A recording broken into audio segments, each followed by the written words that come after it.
Today is my November reading recap.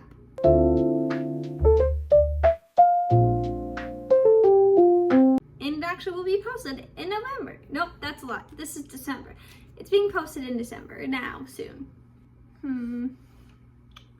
We'll start with the audiobooks I listened to this month. The first one is The Salt Grows Heavy.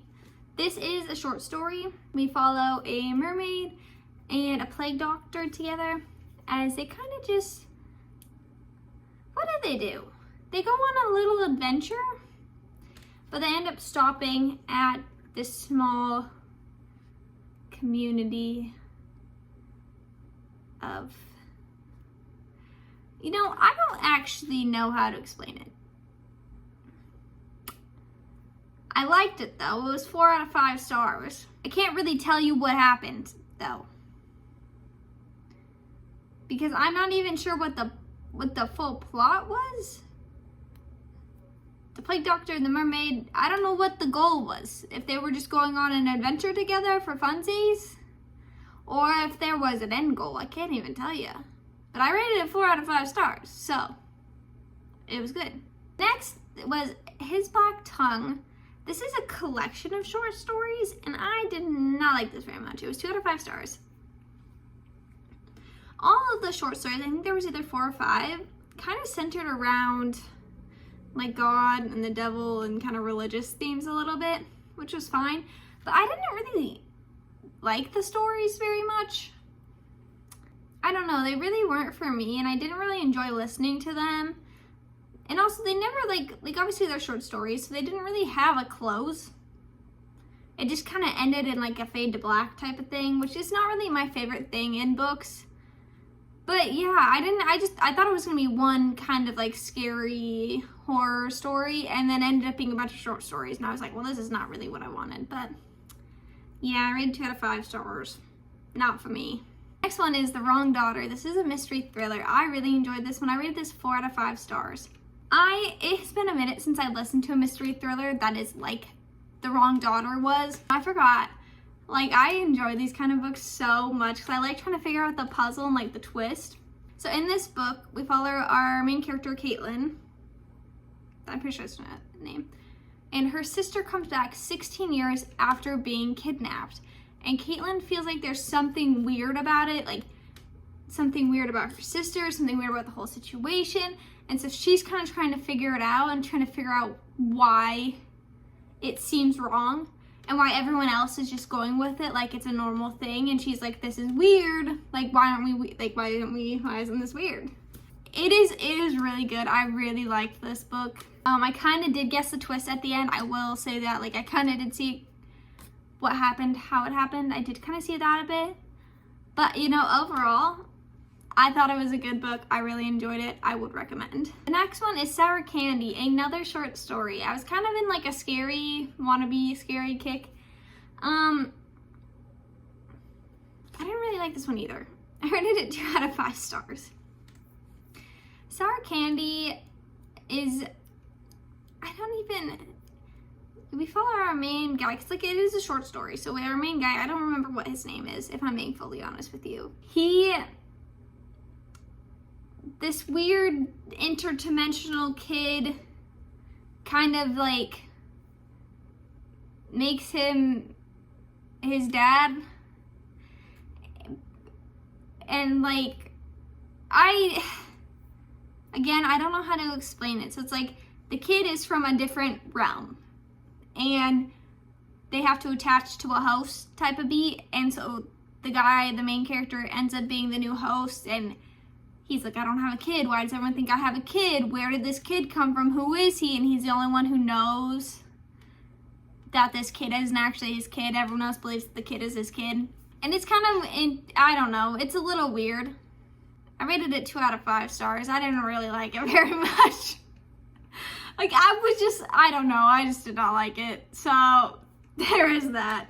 Next, we're gonna be doing my physical books. So, all my physical books, I'll spoil it a little. I rated it 4 out of 5 stars. Is that not crazy?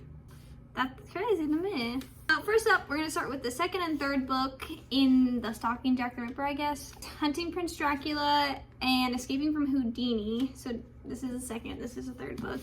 I'm kind of trying to finish up series that I started this year and series that have been on my shelf for a long time. These 2 books have been on my shelf for a very long time, hence the reason I'm trying to finish them now.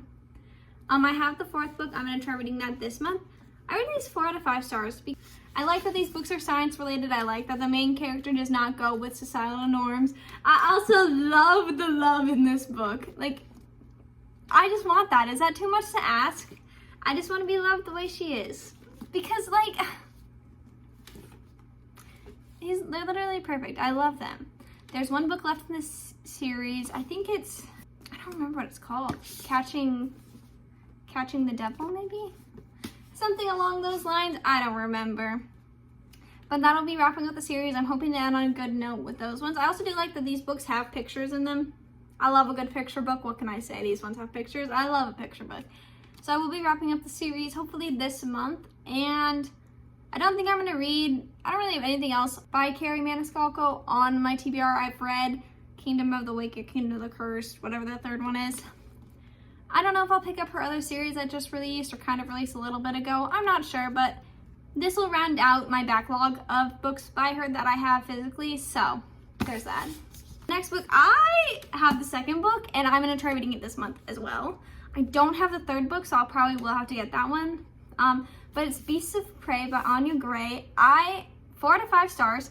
I really enjoyed this book. I like the pacing. I like the story. I cannot wait to see where this one goes next, because it was just so good. And the characters, I really enjoy the characters, and I enjoy their little, like, relationship that they have with each other, and I cannot wait to see where this story goes. So we follow Coffee, who works for the night zoo. Her and her mom work for the night zoo. They are indentured there to the zoo owner guy. And one night, Coffee has an awakening of sorts, and it kind of causes a chaos and sends the zoo into a chaos and causes a lot of damage. And this is when the knights of their city come in, and we see Ekon for the first time. He is training to join their little. In Beasts of Prey, we follow Kofi, her and her mom are indentured to the night zoo. And then we follow Ekon, who is trying to join the Sons of the Six, which is kind of like not the police, but like the soldier unit thing that kind of helps control the cities and kind of puts the rules down. And so we see Kofi kind of awaken her powers, I guess we'll say, in the night zoo, which ends up causing a lot of issues and a lot of damages occur. She ends up being able to escape. Unfortunately, her mother does have to get injured, so she stays. And we kind of see Ekon, because him and the Sons of Six respond to the issue at the night zoo. And so we kind of see how their stories get intertwined, and they end up having to go on a little adventure together. And you just kind of see the relationship develop, and it's really interesting because their personalities are like not opposites, but the way that like Kofi talks to Ekon and like their behavior, I really enjoyed them, and I enjoyed their dynamic, and I cannot wait to read the 2nd book. I can't believe it took me so long to read this one, but I do have Beast of Ruin, which is the next one, and I'm not quite sure what the 3rd one is. I'll put it on the screen. I think it is out, but I'm excited to finish the series up. The last book, another 4 out of 5 stars. I have talked a lot about this man. It's John Gwyn. This is Fury of the Gods by John Gwyn. It is the final book in the Bloodstone saga. Oh my god. I really enjoy John Gwyn, and I really enjoy his writing. I've said it before, I'll say it again. I love his battle scenes. They are some of my favorite to read. And I enjoyed this book a lot. I thought he wrapped up all the arcs and all the story really well in this book. I was pretty satisfied with everything, and I was like, this is great. This is great. I also really love the fact that John Gwyn does not give characters plot armor. I love that he does not do that, because some characters will have plot armor in books and they'll just never die. John Gwyn will kill off people. It doesn't matter. You thought you were important? No, you're not. Goodbye.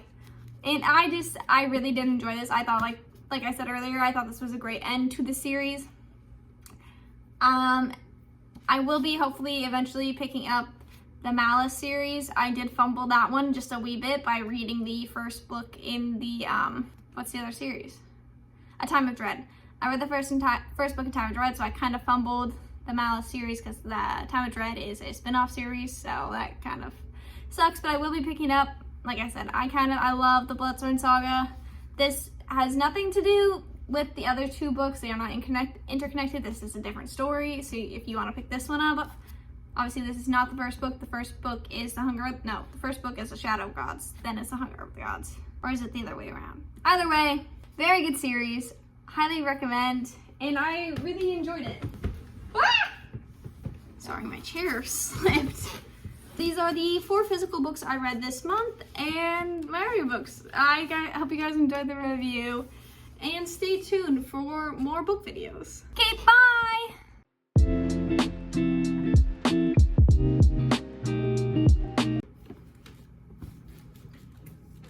Okay, we're restarting.